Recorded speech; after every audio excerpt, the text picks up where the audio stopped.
Hello and welcome back to the Apple Guide Talks podcast. I'm your host, Ross Shepard, joined by my co-host, Eli Piper. Good evening. In the seventh episode of the podcast, we'll take a look at Yahoo telling users they need to start paying to continue using their emails. We'll also quickly examine the idea of a portless iPhone in the future, and we will end with how capable my brand new iPadAir is compared to my computer in terms of video editing. So let's get into this open headline topic. Yeah, because I think that's an interesting thing. So what do you know about Verizon Media, Eli? So not much. I mean, I know Verizon, the cable company. Are they the same company or are they separate? Verizon's not a cable company. They have cable around here. Really? Yeah, I can give Verizon cable. We had Verizon cable for a while. Oh, Verizon. Yes. Verizon is cable, mobile phones, TVs. Yeah, they kind of do. They're kind of a jack of all trade. I'm assuming that they're the subsidiary of Verizon Media, and Verizon Media is like the big parent company. You would be correct in that. So let's take a look at this interesting history, and take a look at how Yahoo ended up in Verizon Media and how Verizon Media came to be. So if you check out our website, appleguideweb.com, I have a lot of videos on this topic and on each of the businesses I'm going to talk about today. They're all interesting stories, so I would definitely recommend watching them to kind of get a better understanding of their history, because I'm just going to kind of brush over a lot of this stuff. So Yahoo was originally founded in 1994 by Jerry Yang and David Filo. As Wikipedia states, Yahoo was one of the pioneers of the internet era in the 1990s. Okay, I'm content with that statement. My mom, for years, would sit at her computer and scroll through the Yahoo homepage. Oh yeah, it used to be the default search engine on a lot of things. Homepage for a lot of people too. For sure. It's like the one-stop shop for everything you really wanted to do on the internet. Yahoo Sports. Mm-hmm. You name it, Yahoo probably had it covered. So they survived the dot-com boom of the early 2000s and continued to grow, and started purchasing other brands and integrating them into the Yahoo family. So that's where you were talking about just now, Eli, about like the one-stop shop of how you can go get anything you could possibly want right there at your fingertips on the Yahoo homepage. Yep. So it became the one-stop shop for news and information, web search, and email. And I actually have a statement here. It really was the Google of the early 2000s. Before Google came around, people went to Yahoo, which makes sense. And I actually have a whole list, or Wikipedia has a page of a whole list of Yahoo services and stuff that they purchased and either sold or purchased and closed or evolved and just kind of ended. Let's see if there's anything. And I think I could be wrong in this, but I wonder if Yahoo, the reason they got so big is because they started offering those extra features sort of before Google did.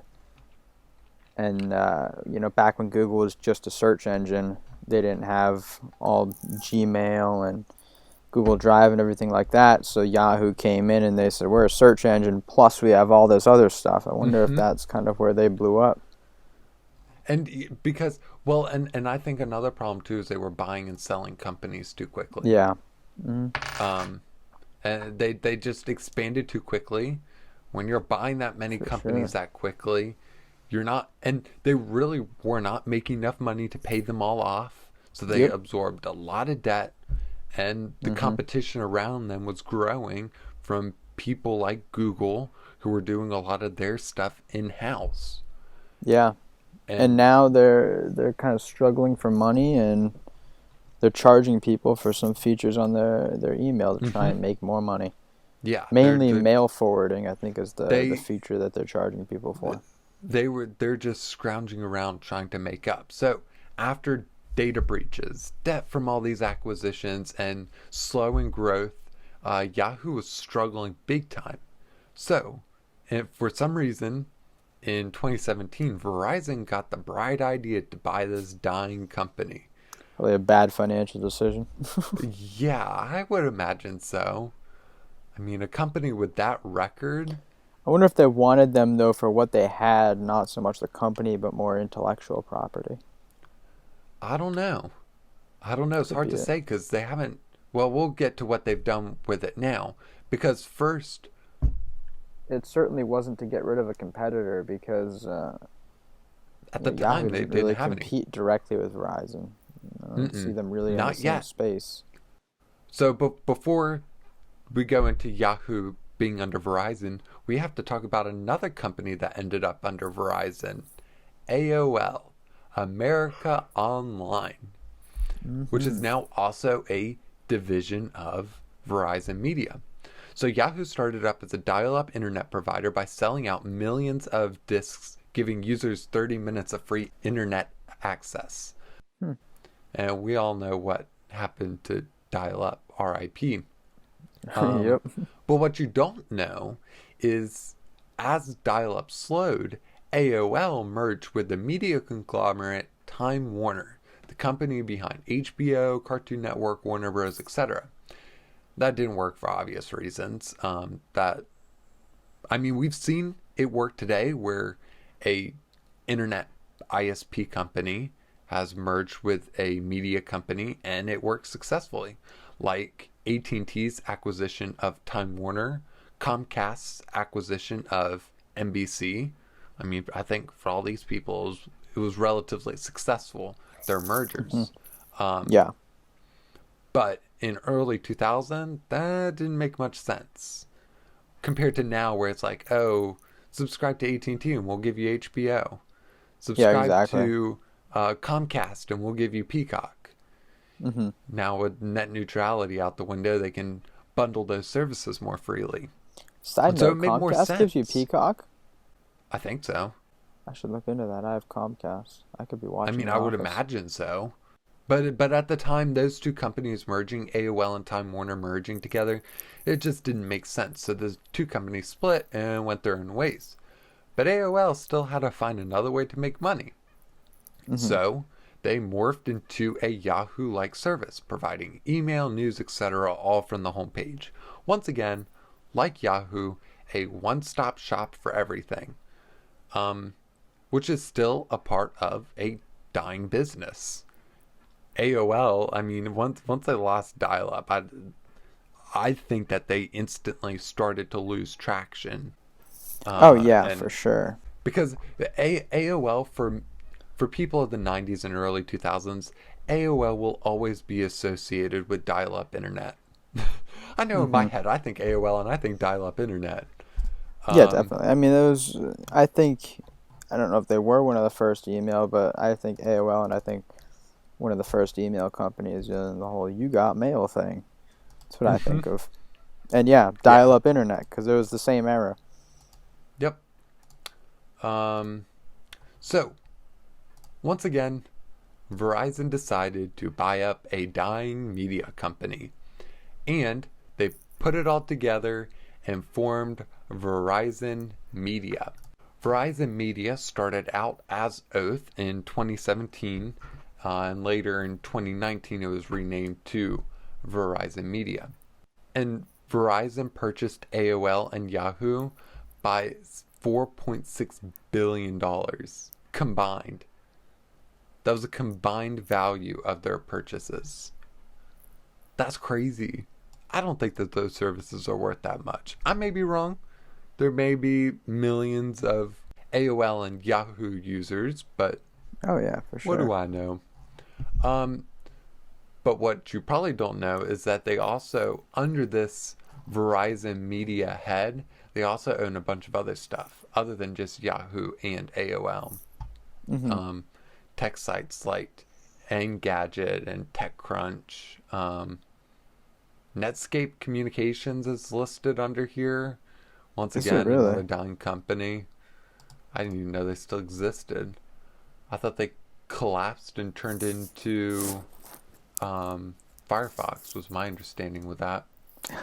Guess I have some research to do with that. Yeah, there Um, you go. when Verizon purchased Yahoo, they instantly started selling off things that were previously owned by Yahoo, such as Mm-hmm. Flickr, which I guess Verizon saw no need in, so they sold it to SmugMug um, Yeah. in 2018. And I remember that because prices started to rise when they went over to SmugMug. Like you had to start paying monthly for the service and stuff like that when it used to be relatively free under Yahoo. Mm-hmm. There's MapQuest. That's an I remember ancient that. software. Oh Still yeah. exists apparently. Yeah. I didn't know No, I that. know some. I know some older people that still use MapQuest. Well, if it works for them, it works for them. Exactly. Tumblr was sold to Automatic, the people behind the WordPress.com Hmm. blog making website, which I guess that sale Hmm. makes sense. And then you had the HuffPost that was sold to BuzzFeed. Yeah. So Mm-hmm. Do Verizon remember that one. bought all these dying companies, AOL and Yahoo, start selling off smaller pieces of it, and now they're sitting here after paying 4.6 billion for both of these failing companies, and they're trying to make something out of it. AOL has been relatively quiet. Yahoo, what Verizon's doing with Yahoo is an interesting story. Yeah, for sure. I don't understand, what they're doing with Yahoo. Why? Clearly, they didn't buy them just for intellectual property, or they would have dissolved them probably a Mm-hmm. while ago. Because anyone who buys something for intellectual property isn't keeping the company up and running. It's not worth it at that point. So No. I wonder what their goal is with it. So under Yahoo, for some reason, they launched a mobile phone plan, Hmm. which I think would have made more sense under AOL after being an internet based company for so many years. Yeah. Um, which, I mean, okay, if you want to buy up a brand and sell cheaper mobile phone plans through it, yeah, go for it. I know Yahoo Finance is still pretty popular. Um, so having a premium plan for that isn't as surprising. Um, what is I surprising though, coming from Yahoo, is having Protect, um, which is like a bunch of. Well, let's see. They have a Yahoo Plus Protect, which is a 24-hour tech support and protection for just about any home device. So they hmm sell device insurance. There's Yahoo Plus Protect Mobile, which is like a third party warranty on your cell phone. Yeah, something Doesn't like make that. sense either. Protect by Yahoo, which is a quote unquote a comprehensive protection against online threats, whatever that means. Um, and Yahoo Plus support, 24/7 live support for your account and email, plus a secure password manager. Once again, another service where it's like, And this is their paid. what? This is their paid Yes, program. They also have you covered email forwarding in there. It's I yes. think the So, big so thing that they are going over to paid and putting behind a paywall, which yeah. I don't know, I just don't understand. Um, why they feel like that's a feature that people are gonna say, oh, I need to pay to have that. I can't think of many people that are using email forwarding, Well, but I could be wrong.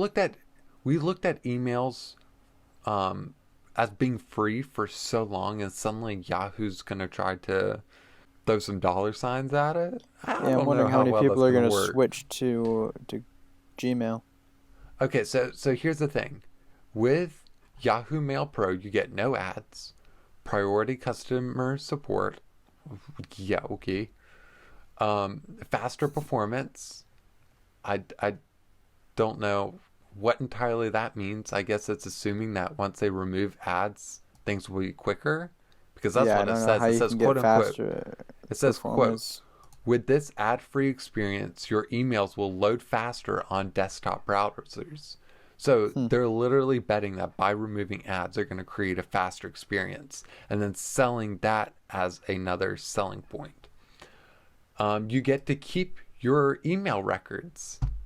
So with an active Yahoo Mail Plus subscription, your emails will not get purged due to long periods of inactivity.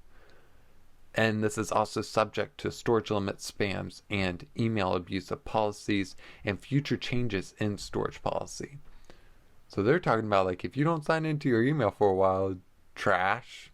Yeah, exactly. And then the last benefit of the service, auto forwarding, where you can forward your email to another address. That's what struck me, because that's actually a feature I use, because And you use it. See, I've used it once, and I don't know. I guess I try to well, imagine a use case scenario for it. Maybe I just okay, don't use have one. case. That's why I can't imagine it. What do you use it for, though? Use case. One day when you were, I don't know, 10, 15 years old, you got the bright idea to go onto the World Wide Web and create an email with every email provider that exists. True story, I did that. In the end, you grow up and you realize that was a terrible decision to create 100 different email addresses and have stuff signed up for across those 100 email addresses. So I decided to condense everything. I created a new email and I set up all my old emails to forward to my new email. So now, if I say I have a Gmail account as my main account, Mm-hmm.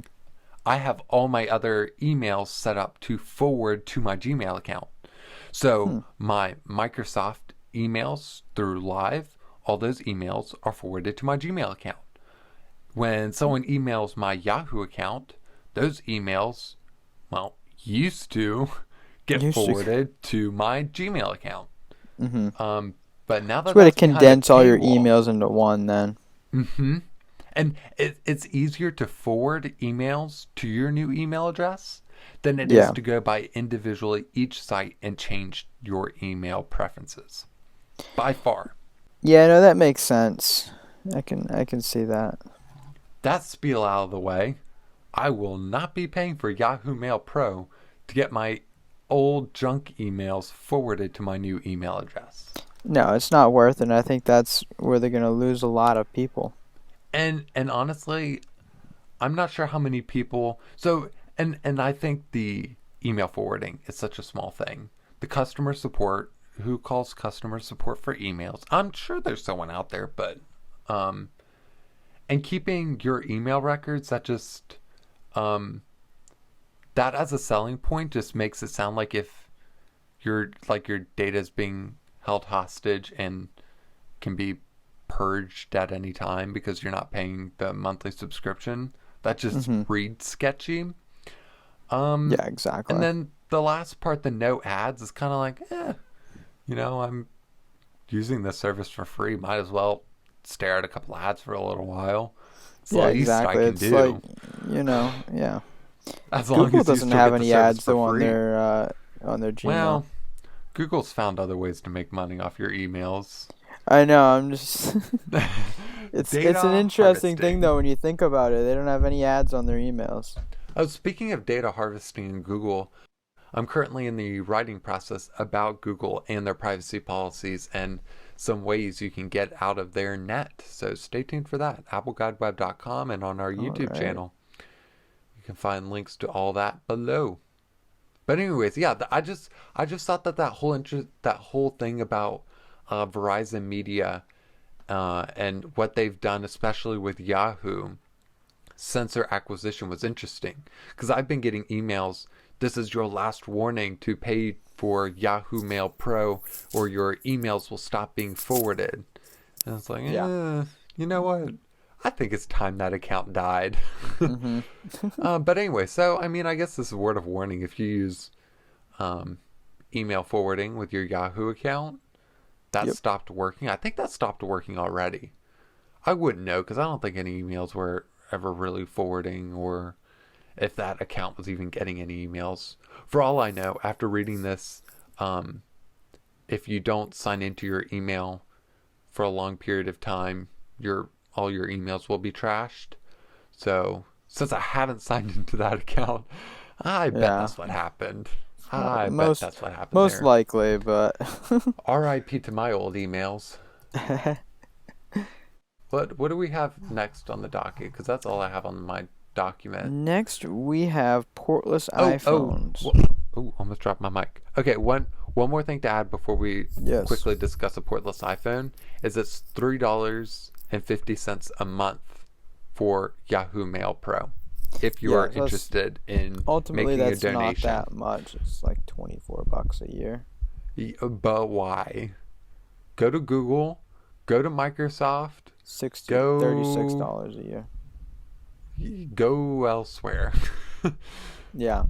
Do anything but Yeah, to use Yahoo. or use Yahoo the needs free to die. version. You don't need to pay for it. Anyways, going back to that portless iPhone.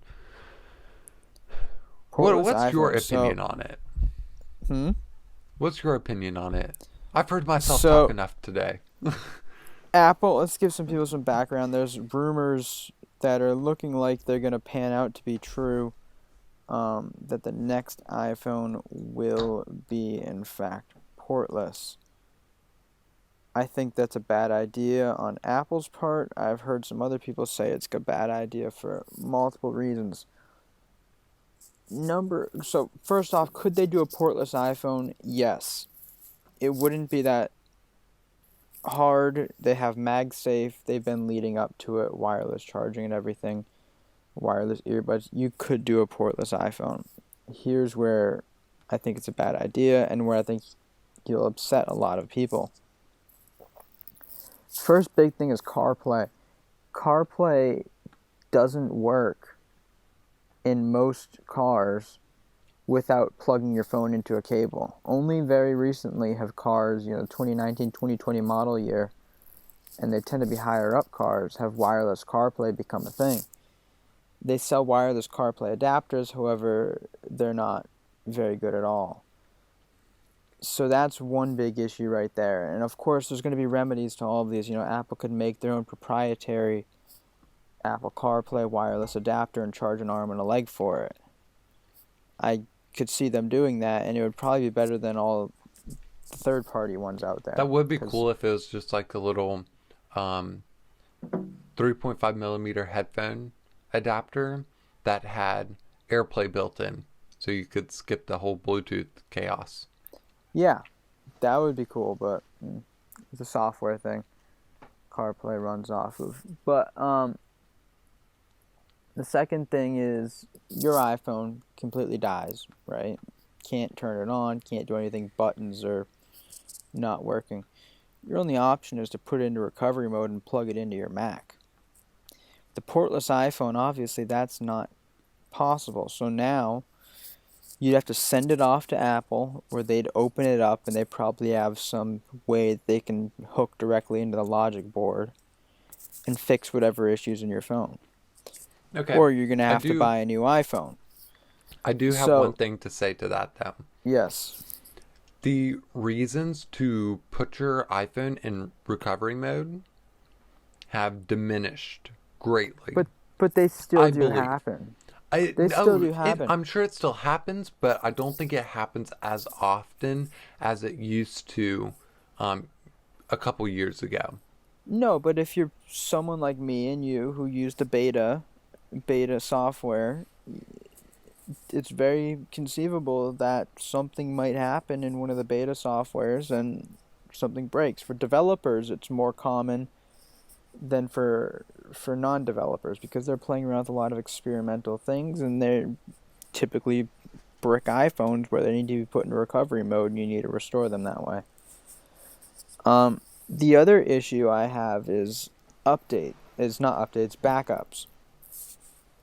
Can you back up to iCloud? Yes. Apple's base iCloud storage, however, does not give you enough space to back up to iCloud constantly, and store your photos up there. You can A lot back of up your people iPhone to your Mac or PC over Wi-Fi. Can you really? Mm-hmm. You've been able to do that for years. I guess that nixes that idea. Well, Yeah, all you have to do is toggle a button in Finder. Yeah, as it's easy as that. slower though. It's quicker over the cable. It can be Oh, faster I'm over the sure. cable. I'm sure, but see, here's another thing too in defense of Wi-Fi being better than a cable. Whenever you're at home, whenever your computer's turned on and you're signed into your account, your phone will automatically back up and sync to your computer without you even thinking about it, without you even Yeah. having to plug your phone into your computer. Just in the background. I didn't know That's that. the way I see it being more beneficial than plugging it in. I'm not saying that think plugging it in is a bad thing and you shouldn't be able to do it and you should only do it over Wi-Fi. I think plugging it But in does provide some advantages. I think can be faster, especially with USB-C now. but Um, but some if people like you're also having that physical connection to their phone, because or it wireless. just makes more sense to them. Well, yeah, exactly. A lot of people don't understand the whole wireless thing, right? They understand though plugging a cable into your phone and seeing it show up on in iTunes or music or whatever. Now another reason I've seen for them getting rid of the Lightning port on the iPhone is because they don't want to switch over to USB-C, but the EU, the European Union, may force them to do it. So that's another argument I've seen, is that Apple bypasses that whole EU regulation By just getting rid of the port. ditching the port completely. I think so. The other reason that I think major reason I think upgrading to getting rid of the port is a mistake is because a lot of people still use wired headphones. Right? A lot of people That's haven't true. upgraded to AirPods That's yet, true. and I think if Apple's going to do that, they need to come out with a version of AirPods that is significantly cheaper than what they $50 currently beats offer. Flex. $50 beats Flex. They're still $50. $30 Anchor headphones. They need to come out with a version of headphones that are cheap and that they can include in the box with the iPhone. They don't include headphones in the box now. What are they going to do later? But they used to. They used to. The other thing is it could raise the cost of the iPhone because now they're going to have to include a MagSafe charger in the box. Yeah, the whole reason for getting rid of the lightning cable in the box was, everyone has lightning cables. You can't make that argument with MagSafe. Very few people have MagSafe I definitely see now. MagSafe maybe being in the box. So they'll have to include MagSafe in the box, and MagSafe is more expensive to produce than lightning I don't is. think so. I think they No, just it is. upsell it. No, it is more expensive to produce. It's more expensive to produce. The other thing is it's slower to charge than lightning is right now. No. Yeah, it is. It's not. I The just read up on it. The MagSafe puck that you order from Apple, their in-house, can charge at 15 watts. I think that if you use a lightning cable, you can charge at 20 watts or something like that. Yeah, it's slow. But I'm not sure if that's a smart idea to begin with, because that does put a lot on your small battery, and it will age it quicker. Charge at? Do I? What does the fast charger charge at? What fast charge? The USB-C fast charger that you get with the 11 Pro. I think it's 20. Well, that's what I charge my phone at. So it's slower. MagSafe is slower. It doesn't have the fast charge. Yes, yeah. But what I was saying though is, fast charge may be advertised as a perk, but at the same time, it's a con because you're aging your battery by overwhelming it to recharge it too quickly. Not that much though, because Apple has built into the phone where it doesn't charge it to 100% until you actually need it.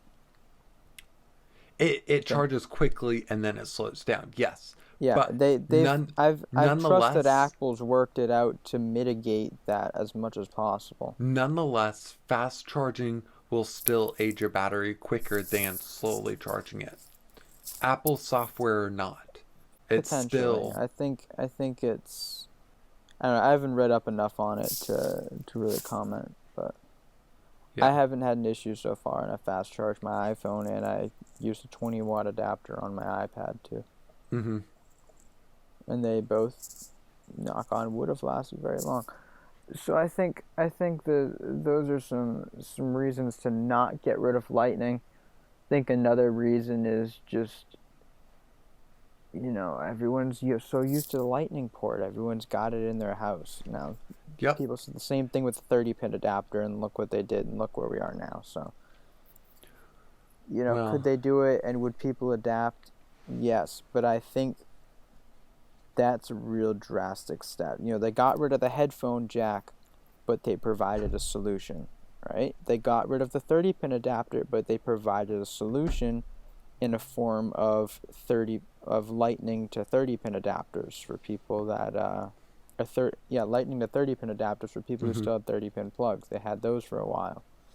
So in the past, Apple has provided, they've gotten rid of a port, but they provided a solution to mitigate the shortfalls, the shortcomings. I don't see any option for them to really do that in this situation, just because you're completely getting rid of the port, right? There's no adapter. You can't have a MagSafe to headphone adapter. That isn't a thing. MagSafe doesn't transfer data, so you can't have that to be able to work with CarPlay. but I question And I if think that's that a would be a possibility reason. in the future. In the future, maybe, but you remember CarPlay also works with the car manufacturer and the hardware that's in the car, right? People aren't buying a new car just because they bought a new phone and they want to be able to use CarPlay. Yeah. People are going to not upgrade their phone because they want to be able to use CarPlay in their car. It's not the other way around. People aren't upgrading their car because they want to use CarPlay. So I think they'd get a lot of backlash. I know that CarPlay is one reason why I would not upgrade to the new iPhone. Until I knew that I could use CarPlay in my car, I wouldn't upgrade, because that's one of the main things that I kind of rely on. That's your deal breaker? That's my deal breaker. If I can't use CarPlay, then I'm not going to upgrade. Yeah. So once again, if you go to appleguideweb.com, we're going to have some videos of some other big names and their thoughts and views on this. Like, I know MKBHD talked about this, and Renee Ritchie also did a video on it. So I'll link their stuff there on our website. Once again, appleguideweb.com. And on to our last and final topic, my iPad Air. Yeah, so you did some editing on that the other day. Talk a little bit about your experience with that. So I went out with a friend, took some video on my iPhone 12, 4K video, 60 FPS, that. And I actually screwed up. I didn't shoot in Dolby Vision like no HDR. Did like I was meaning to. But nonetheless, I filmed all this video on my iPhone. As I said, 4K, 60 FPS has maxed out my iPhone 12 settings. I got home and I airdropped it seamlessly over to my iPad Air, the 4th gen latest edition, and I did some video editing on it. I used iMovie because, iMovie is Apple's consumer level video editing software, and Final Cut's their higher end desktop video editing software. And it would be nice to see Final Cut on the iPad. But for now, we are stuck with iMovie. So this was really the ultimate test for both devices. Being able to see how to use the right settings, to be able to see the full potential of my iPhone 12 camera, especially in video, and also see the power of the A14 that's actually both in my iPhone and iPad Air, and take advantage of its full potential of its video editing. And I have to say, two things this experience taught me. One, video editing on this iPad, no problems. After editing the video, I really believe that the screen has enough space to work. Two, iMovie on iOS is garbage. it's just way too oversimplified for what I'm looking for. But I mean, I guess if you're looking to string some video clips together, it'll get the job done. If you're looking to do something more extreme, definitely look into something like LumaFusion. They'll definitely go above and beyond what iMovie can do. But since I was just streaming together a couple quick clips and adding some audio to it, I figured, put it together real quickly in iMovie, which is what taught me the third thing. This iPad is easily capable of conquering video editing like this. Like, Just wow. not really sophisticated video Well, no, editing, not yet. though. But if you went with, if I had gotten something like LumaFusion, which costs $30, I'm sure it'd be way easier because LumaFusion's way more like what I'm used to with Final Cut on the desktop. Yeah. With Apple's Pro video editing application on the desktop. So it's a different experience. It was something a little to get used to on the iPad, of course. But everything moves just so seamlessly. There's no lag at all. Dropping videos into the timeline, playing it back from the timeline. I think it did get a little slowish during some transition scenes in between clips, but it wasn't anything that was the end of the world, It was easily kind of, okay, it dropped a bit and then picks itself back up and keeps running. It was no big deal. So I put together this whole video, edited it, shared it, and was done within hour or two. And take into account there was a learning curve too of trying to readjust myself to iMovie on the iPad. Oh yeah, things are a lot less accurate. Things are a Mm-hmm. lot less accurate when you're doing touch versus Well, when you have a mouse, you get a lot of precision. well, that wasn't my main issue. My main issue was trying to understand this relative timeline that iMovie has, because I'm trying to match up scenes with a part in the song, but in between each clip, there's a giant gap where it shows the type of transition of how it goes clip to clip, which is okay. Yeah. I'm not upset about that. The problem is the audio clip just streams across the bottom under the clips and under the transitions. And it's kind of like, what's playing under this transition? Why is there this weird gap? And it was a matter of trying to figure that out and really get that in my head. So it made it a little bit difficult to key things at just the right time.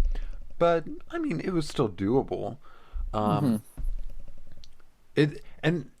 exporting it and all that. As I said, no issues. 2 hours.